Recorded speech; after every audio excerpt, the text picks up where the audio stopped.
You might think being a cop hardens you, makes you immune to fear. And sure, I've seen my share of ugliness, blood, crime, the worst of what people can do to each other. But nothing prepared me for what I encountered on the night of October 17th, out on Highway 13. It's been 6 years and I still can't drive that stretch of road without gripping the wheel a little tighter. And I haven't worked another night shift since. It started as just another graveyard shift. The station was unusually quiet for a Friday night, and I was patrolling the outskirts of town, keeping an eye on the lonely stretches of Highway 13. That highway has a reputation, a dark one. Drivers report strange sightings, headlights flickering in the distance, even whispers on the wind when they stop for gas. But I'd always dismissed the stories. Most of them came from truckers who'd been on the road too long, or teenagers looking to spook their friends. I figured it was just one of those local legends that grows legs over time. That night I was cruising at a steady 40 miles an hour, the hum of the engine my only companion. The radio was silent, and my thermos of coffee sat untouched. Then, at precisely 2:37 a.m., the dispatcher's voice crackled over the radio. "Unit 14, we've got a report of a possible stranded vehicle near mile marker 98 on Highway 13. Could you check it out?" I grabbed the mic and replied, "Copy that. I'm 10 minutes out." As I approached mile marker 98, I spotted the vehicle. It was an old Buick, pale blue and covered in a thin layer of dirt, as if it had been sitting there for a while. The hood was open, but I didn't see anyone around.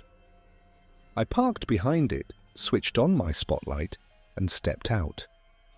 The air was unusually still, not a single rustle of wind or chirp of crickets, just silence. I called out, "This is Officer Daniels with the county police. Anybody here?" No response. I approached the car cautiously, flashlight in hand. The interior was spotless, almost unnaturally so. No trash, no personal items, not even a scent. It was like nobody had ever driven the thing. Then I saw it. On the driver's seat, there was a Polaroid photo. It was face down, so I flipped it over. My stomach tightened. The picture was of me, standing next to my patrol car, staring directly into the camera. I spun around, scanning the darkness, but there was no one there. My hand went instinctively to my sidearm as I called into the radio. "Dispatch, I need backup at mile marker 98. There's something off here." Static, just static. The radio had been working fine 5 minutes ago. I moved back toward my car, and that's when I saw them. 2 faint, glowing orbs in the distance. They looked like headlights, but they weren't moving. They just hovered there, staring at me. The closer I got to my car, the farther the orbs seemed to retreat, like they were luring me away from the road. Against my better judgment, I followed them, flashlight cutting through the darkness. They led me about 20 yards into the woods before vanishing altogether. And that's when I heard it. A low, guttural sound like the growl of an animal, but layered with something almost human. The hairs on the back of my neck stood up as I swung my flashlight around. The beam landed on something crouched in the shadows. At first, I thought it was a deer, but then it turned to face me. Its eyes reflected the light, and its face, God, its face was wrong. Elongated, with a grin stretched too wide for any living creature. Its skin was pale and stretched tight over its bones, and its hands, they were human hands. I froze. It just stared at me, that grotesque grin never faltering. Then in a voice that sounded eerily like my own, it whispered, "Help me." Instinct kicked in, and I bolted back toward the road. I could hear it behind me, its steps heavy and uneven, like it wasn't used to walking upright. My flashlight swung wildly, and I stumbled, falling hard against the gravel shoulder of the highway. When I turned, it was standing at the edge of the woods, still grinning. It raised one hand, my hand, The fingers were too long, the nails blackened, but I recognized the scars. The creature had taken my hand. I scrambled to my feet and jumped into my patrol car. The engine roared to life, but before I could peel out, the creature slammed into the driver's side window. The glass didn't shatter, but the force left a spiderweb of cracks. It pressed its face against the glass, its grin now impossibly wide, and whispered again, "Help me!" I floored it. The tires screeched as I sped down the highway, not daring to look in the rearview mirror. When I reached the station, I must have looked like I'd seen a ghost. My hands were trembling so badly I could barely fill out the report. The next day, I returned to mile marker 98 with a team. The Buick was gone. No tire tracks, no signs of a struggle, nothing. But when I checked the dashcam footage, my blood ran cold. The video showed me stopping at the scene, stepping out and talking to someone. But there was no one there, just me, standing in the darkness, nodding and gesturing as if I were holding a conversation. Then I turned to the camera, smiled, and walked into the woods. The footage ended there. I've replayed that video 100 times and I still can't explain it. All I know is that the thing I saw wasn't human. And every so often, when I'm alone at night, I hear that voice again, soft, insistent, and chillingly familiar. Help me? It's been 3 years since I quit the force. People still ask me why I walked away from a career I spent a decade building. They don't get it. I don't care about the pension, the badge, or the brotherhood anymore, because once you've looked into the abyss, you'll do anything to make sure it doesn't look back. And let me tell you, the abyss found me on my last shift at Precinct 47. It was a cold November night, and I was pulling overtime at the old station. Precinct 47 wasn't much. A crumbling building on the edge of town that should have been condemned years ago. Most of the officers had already been reassigned to the shiny new headquarters downtown, but the department kept 47 running as a skeleton crew station for petty complaints. That night, it was just me and Sergeant Mullins. He was a grizzled veteran with a permanent scowl and a love for cheap cigars. He spent most of his time in the back office, nursing his bad knee and listening to old country music. I was manning the front desk, sipping stale coffee and going over the logs when the phone rang. The line was full of static, but I could make out a shaky voice on the other end. "Help! Please, they're in my house." "Ma'am, this is Officer Carson at Precinct 47. Can you tell me your name and location?" I asked, grabbing a pen. The line crackled again, but this time the voice sounded different, calmer. "They're already here," it said. Then the call cut off. I tried calling the number back, but it didn't go through. Figuring it might be a prank, I logged the call anyway. But as I set the phone down, I noticed something strange. The clock on the wall had stopped. It was stuck at exactly 11:47 p.m., the second hand twitching but not moving forward. I shook it off and went to check on Mullins in the back. His office door was open, but the chair was empty. The radio on his desk was playing faint static, and his coffee mug was still steaming. "Mullins," I called out. No response. That's when I heard the elevator. The old elevator at Precinct 47 had been out of service for years. The cables had snapped during a maintenance check, and the city never bothered fixing it. But now I could hear it creaking, like something was moving inside the shaft. My hand instinctively went to my holster as I approached the doors. They were shut tight, but the faint hum of the machinery sent chills down my spine. Then I heard it, a whisper. "Basement." It wasn't a voice I recognized. It was soft, almost childlike, and it came from inside the elevator. I should have called for backup. I should have waited. But something, curiosity, maybe even arrogance, pushed me forward. I pried the elevator doors open and shined my flashlight into the shaft.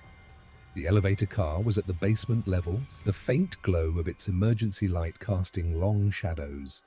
The air smelled stale, like rust and mildew. "All right, Mullins, if this is some kind of joke, it's not funny," I muttered, climbing into the shaft and descending the maintenance ladder. The basement of Precinct 47 was a relic of the past, a storage area filled with dusty filing cabinets, old evidence boxes, and broken furniture. The fluorescent lights flickered weakly, barely illuminating the space. That's when I saw the first sign that something was wrong. One of the filing cabinets was open, its contents strewn across the floor. Among the papers was a mugshot, a black and white photo of a man with hollow eyes and a twisted grin. The name on the file read Arthur Keene, but it didn't ring any bells. I picked up the file and my stomach turned. It wasn't just one mugshot, there were dozens of them, all of the same man, taken over decades. In one, he had a 1940s-style haircut. In another, he wore a suit from the 70s, but his face was always the same, unchanged and impossibly alive. I heard footsteps behind me and spun around, gun drawn. It was Mullins. "Jesus, Mullins, you scared the hell out of me," I said, lowering my weapon. But Mullins didn't answer. He just stood there, staring at me with a blank expression. His lips twitched, like he was trying to form words, but no sound came out. Then, in a voice that wasn't his own, he said, "You shouldn't have come down here." Before I could respond, the lights went out. Panic set in as I fumbled for my flashlight. When I finally got it working, Mullins was gone. The only sound was the faint hum of the elevator and the whisper of papers rustling in the stale air. I turned back to the filing cabinet, but the mugshots were gone. In their place was a single photograph, a picture of me standing in the basement, flashlight in hand. I stumbled backward, my breath catching in my throat. That's when I saw the figure. At the far end of the basement, just beyond the reach of my flashlight beam, stood a man. He was tall, thin, and grinning ear to ear. His face was identical to the one in the mugshots. "Officer Carson," he said, his voice echoing unnaturally. "I've been waiting for you." I didn't wait to hear more. I bolted for the elevator shaft, climbing the ladder as fast as I could. The man's laughter followed me, growing louder and more distorted with each rung. When I reached the main floor, I slammed the shaft doors shut and locked them. My heart was racing, and my hands were trembling, but I wasn't safe yet. The station lights were flickering violently, and the front desk phone was ringing off the hook. Every screen in the building, monitors, phones, even the ancient TV in the break room, was flashing the same image. My face, staring back at me, eyes wide with terror. I grabbed my keys and bolted for the exit. The last thing I saw before I left was Mullins, standing at the end of the hallway, his head tilted at an unnatural angle. He smiled and waved as the lights went out completely. I never went back to Precinct 47. They found Mullins's body the next day, still in his chair, a cigar burned to ash in his hand. The official report said he died of a heart attack, but I know better. The precinct was shut down a month later and the building was condemned. No one talks about it anymore, but every now and then I hear whispers from the old-timers about Arthur Keene, the man who was arrested in 1947 and never left. And sometimes, when I'm alone at night, I swear I can still hear the elevator. My name is Officer Marcus Kane, and I've faced a lot in my 15 years on the force. But nothing compares to what happened during the cold, quiet hours of one October night, a night I wish I could forget. It started with a routine dispatch, a call reporting a disturbance at an abandoned campground deep in the woods. Camp Hollow Pine, they called it. The place had been shuttered for years after a tragic accident. Locals spoke of ghost stories, but most of us thought it was just another overgrown spot used by teenagers for partying. I was sent to investigate alone, as all units were stretched thin that night. The road leading to the campground was barely passable, with gnarled branches scraping the sides of my patrol car. The radio crackled with intermittent static, nothing unusual for remote areas, but it made the silence outside all the more unsettling. When I finally reached the gate, I noticed the chain meant to lock it shut was lying in the dirt, broken. Someone had been here recently. Flashlight in hand, I ventured in. The air was icy, far colder than it should have been for the season. As I walked toward the old cabins, I noticed something odd. No animal sounds, no rustling leaves, no chirping crickets. Just silence, as if the forest itself was holding its breath. The first cabin I approached was collapsed, its roof caved in, with nature reclaiming the walls. But the second cabin, though weathered, seemed intact. Its door hung slightly ajar, swinging gently as though inviting me inside. I stepped in cautiously, announcing my presence, but the only reply was the creak of the floorboards beneath my boots. The interior was barren except for a few splintered chairs and a rusty metal bed frame. But then I saw it, scrawled on the far wall in black jagged letters, "Leave while you can." A chill ran down my spine, but I pressed on, following a faint trail of footprints leading into the woods behind the cabins. The tracks were strange, uneven, like someone was dragging one foot. They led to a dilapidated mess hall deeper in the forest. The windows were shattered, and the door hung off its hinges. Inside, the smell hit me, rotting wood, and something else, something metallic. Blood. On the far end of the room was a large, overturned table. As I approached, I noticed scratch marks on the floor, as if it had been dragged recently. Pushing it aside, I found a trapdoor slightly open. Against every instinct screaming at me to leave, I descended into the darkness. The basement was damp, with walls coated in moss and graffiti, symbols I didn't recognize. In the corner, there was an old wooden chair. Its arms were stained, the leather straps hanging loosely. But the worst part, a small pile of belongings sat nearby, a wallet, keys, and a crumpled badge. I picked it up, my heart racing. It belonged to Officer Harris, a patrolman who had gone missing 2 years ago while responding to a call in this very area. The sound of a faint shuffle broke the silence, coming from deeper in the basement. My flashlight beam wavered as I turned toward the noise. "Harris!" I called, my voice trembling. A figure emerged from the shadows, but it wasn't Harris. It was wrong. A gaunt, disheveled man with hollow eyes and a twisted grin. He moved erratically, his head twitching as he stepped closer.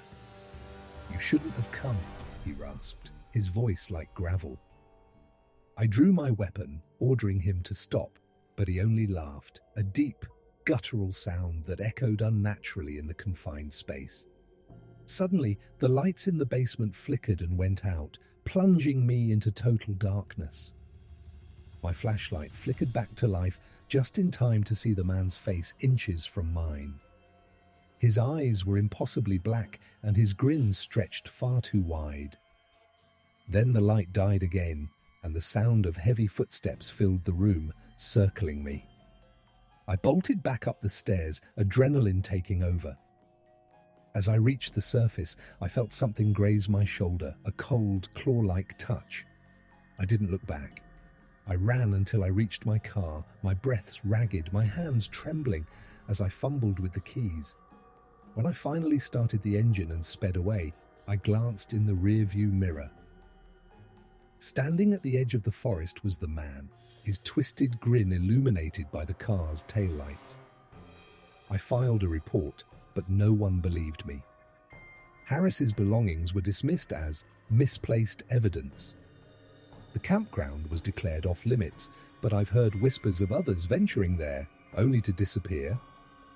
I still don't know what I encountered that night, but one thing's for sure. Some places are better left undisturbed, and Camp Hollow Pine is one of them.